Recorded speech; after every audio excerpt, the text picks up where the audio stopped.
Salina Van Der Vink. Van Der Vink, and you work for? I'm independent, but I work on a lot of television shows in town. Right now I'm on Queen Sugar, Oprah's new show, with Ava DuVernay, who is the director of Selma, Oscar nominated. Big up. And I do a lot of stuff on NCIS, or have for the last couple of years. So to find you guys don't work for production companies, you're independent. We are, yeah. How do you find other people like you? What do you call?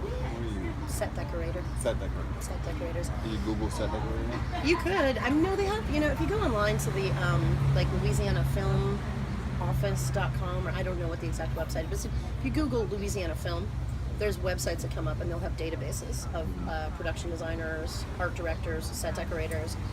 Well, you're the perfect person to ask. So, because a lot of my friends are artists, and they're like, want to know how to get their art on sets, and stuff like that. There's no exact way to do it. I've been doing this for 15 years, and so I'm always looking for art and artists.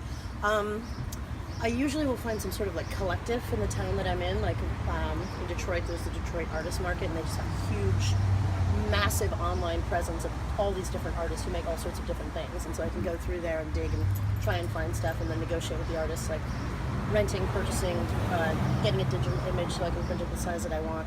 I do the same thing here with the Where You Art ladies. Okay. Yeah. I just got a new space across from our bar. Yeah. And so I use them a lot. Before we discovered them, we'd go through different galleries, and then just a lot of, word of mouth with friends. Yeah. So there's no like clear path. But when you have friends that are really into the art world here, you're like, I'm looking for large scale, impressionist stretch canvases that are, 6 by 6 to like hang in this big loft, and I don't have $20,000 per image, So how do the fees work? I mean, what? So it's like, how much do people get paid for these things? It Is depends. it lucrative, or can you make a living? I don't know that you can make a continuous living, but that being said, I mean, it's possible. It depends. I usually do like $125 per piece for a rental, and that's like a week rental. I usually try to, because you can do the rental fee as well as a clearance fee. But if it gets too expensive per piece, if someone's like, I need $500 a piece, and you want to use 6 pieces, unless you're on it depends on what you're on and what your budget is, but it becomes cost prohibitive when people, they want too much money for it, and I'm like, I'm in no way, shape, or form telling you I don't think that your stuff is worth it. It's just I have a budget I have to adhere to. Yeah. What happens if something gets like damaged? We buy it. Oh yeah, no, we do. You buy it for the cost of it? Yeah, if it gets damaged like that, for sure. Unless somebody wanted it back and we just wanted to pay to repair it. We call it L&D, loss and damage. But we also do certificates of insurance, and I think it covers it for $1 million. Oh. Yeah. A lot of people request the certificate of insurance, naming them the lost payee. Okay. So that's some things you need to know as artists. You're gonna be signing your life away, but you can get insurance. Oh yeah, up to $1 million. Yeah. Now, what I've heard of one time where a sculptor put some work in, and then they decided to paint over the sculpture, change it to fit. Does that happen? That has not specifically happened to me, but I could see it happening. Yeah. Yes. So you can be sensitive. A lot of things happen in the heat of the. Yeah, we move very fast. Yeah, we don't have time to call you. We don't have. I mean, it depends if it was a sculpture that they had rented, or the person made it specifically for them. They rented the sculpture from the artist. And then they painted it? Yeah. That's a dick move. Yeah. Yeah. They didn't call them? No. Okay, that's you that's terrible. They move fast. So. Yeah, no, but that's terrible. Yeah. I would nobody that I know would ever do that. Because we respect our artists. Our artists, we need art all the time. We need it.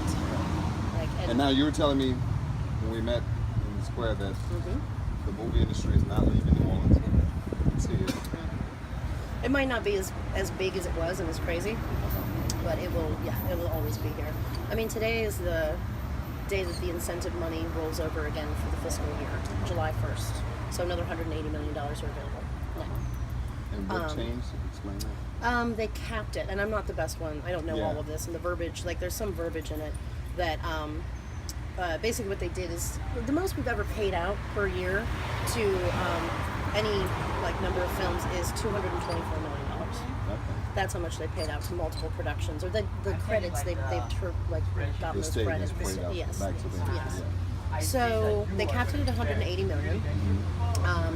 but the language was kind of ambiguous in that they didn't say that people who had already shot their films and applied for the credits would necessarily get them in that fiscal year. And that scares not so much like the big Disney projects and the Wolverines and the Jurassic Worlds and shit like that. Like, it's more the little projects, the little movies, the like $10 million movies, that they actually need that 25 to 30% that they were counting on as an incentive to make the film, to actually, you know. So you're extending people's lives, because a lot of people are freaking out. The movie industry left, and I'm one of the big advocates of the film industry. I love the film people, because they, you know, nobody's renting any movies, but people from that industry have purchased stuff. Or they bring their friends in from California and they buy art. And it just brings more people to the city. It does, and they don't know, like, the things that they don't take into account. And what I found out as well is, like you know, the person that is so against the film industry, I feel like he's out in maybe Alexandria. He's like a big, you know, Republican governor or whatever. He hates the film industry, but I'm sure he hadn't seen much of it out there. And, you know, he's like, whatever, we're paying all this money to Tom Cruise and nobody's getting any money in return, and nothing's going to the state. And it's like, yeah, except that I came here and I stayed, and most of my friends are actually born and raised here, and they've been in the industry forever, like, you know, from Interview with a Vampire and before that, and it's their bread and butter. They bought houses, they bought boats, they got second houses, and they don't take into account coffee shops. All my friends that have a business. We spend money hand over fist, but we need things. They don't take into account, or they don't see, and there's no real way to track how the dollar actually translates. Like, you know, you go out to eat, you get a mani-pedi, you hire a nanny. But they also, what I found out is that they don't put in, they never consider set decoration, which is, I mean, I spend huge $50,000 an episode on a TV show. Wow.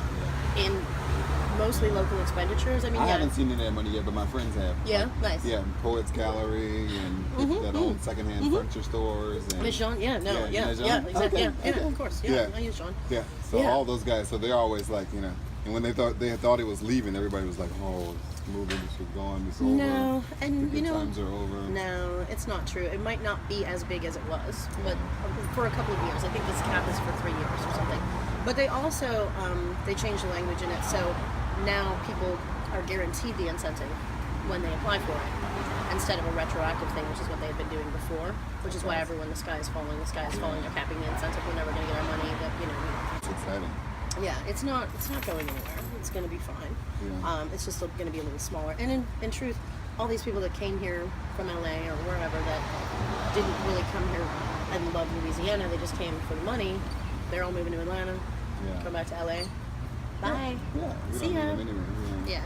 That's good though. So people are being in and out, but we'll thin the herd, and then we'll have the diehards will stay.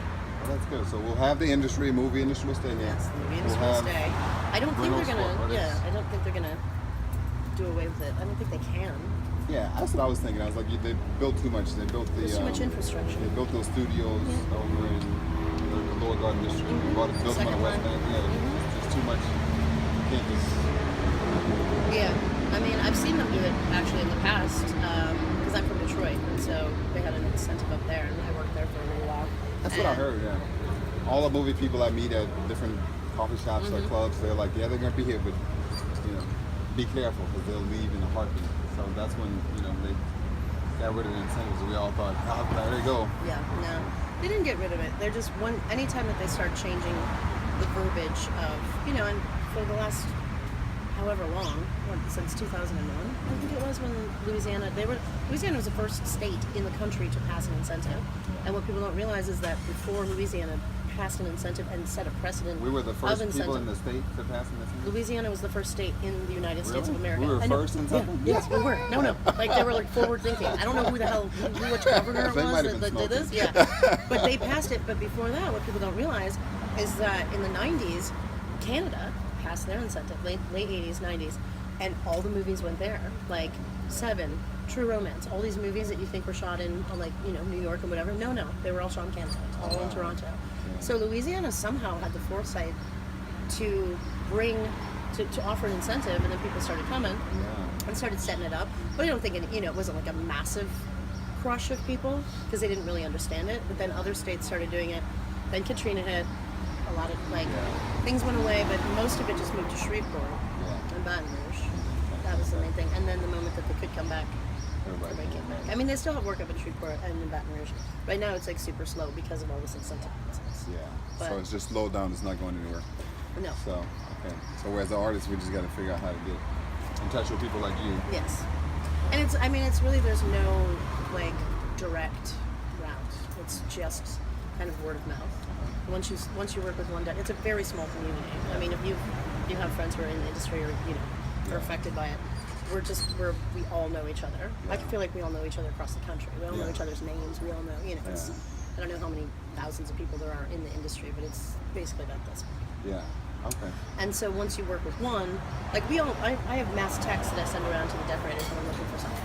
I'm like, where the hell do I get a stuffed armadillo within the next 20 minutes? Like literally. And they're like, like take it to the Facebook or take it to the group text of all the other decorators in town. Okay, so you use social media. So posting our art on social media is a good idea. It is, and I think it's a very good idea. Okay. Art openings, different types of art. And I don't know. I mean, I get it from all sorts of places. So if you're an artist out in the city, you need to be prepared to have either one. A business card, or not be afraid to let somebody that approaches you that's like, hey, I'm working on a set, I need art, I need to take some photographs to take back to my boss. We're laying it all out. A lot of people are like, I get it, intellectual property or whatever you want to call it. They don't want you to steal their ideas and all that kind of shit. You're I get like it. Picasso, you can go back and just remake our shit. I can't do shit. I don't have any talents. I know how to buy things, find things, logistically get them to the sets, make it look good, make it look like somebody lives there when it was an empty shell the day before. So what do you use most? Like sculpture, painting, photography? You prefer prints, right? I think they're more manageable for us in our time frame and our size constraints, because we generally, we're going to put it on a specific wall. We need to print it and frame it and all this kind of matted whatever. So it's easier for us to do that. But I mean, that said, sometimes we're doing we shot at the New Orleans Museum or the Modern Art Museum, and we had to take everything out, and so we needed big shit, and maybe we will rent originals. Yeah.